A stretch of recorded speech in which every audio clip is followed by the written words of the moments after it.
Former U.S. Senator Mike gruh-VELL, an Alaska Democrat with a flair for the theatrical who rose from obscurity to brief renown by reading passages of the Pentagon Papers into the Congressional Record in an effort to end the Vietnam War and who ran quixotic campaigns for the presidency in 2008 and 2019, died June 26 at his home in Seaside, Calif. He was 91. The cause was multiple myeloma, said his daughter, Lynne Mosier.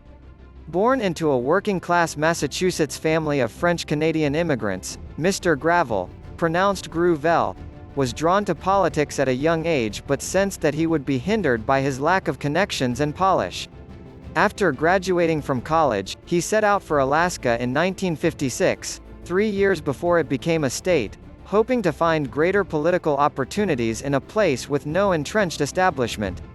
Within a few years, Mr. gruh-VELL was prospering in real estate development and won election to the State House of Representatives, rising to the position of Speaker in 1965. Buoyed by his telegenic looks, and what he presented as his support for the Vietnam War in a relatively hawkish state, he narrowly unseated an incumbent octogenarian U.S. Senator in 1968. "I said what I said about Vietnam," he told NPR decades later, "to advance my career." In Washington, he reversed his stance and became known among the chamber's more traditional denizens as a gadfly. He was by his own admission, too abrasive, for backroom persuasion and enjoyed filibustering. His legislative preoccupations, besides ending U.S. involvement in Vietnam, included opposing the Nixon administration's war on drugs and abolishing the draft.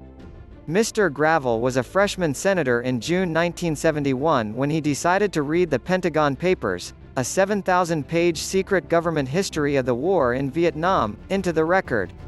The New York Times had already printed a part of the papers before Attorney General John N. Mitchell called upon the newspaper to stop.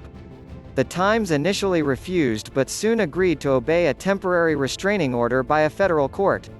The Washington Post then published an excerpt before receiving its own restraining order. Both papers subsequently found themselves before the U.S. Supreme Court. They had obtained the documents from Daniel Ellsberg, a former Rand Corp.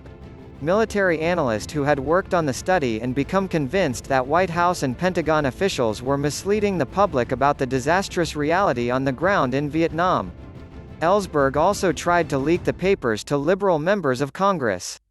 He found little interest among them until he reached Mr. gruh-VELL, who at the time was mounting a filibuster to block the government from renewing the draft.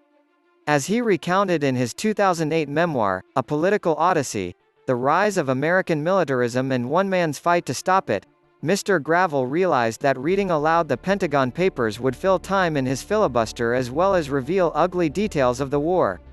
On June 29, 1971, Mr.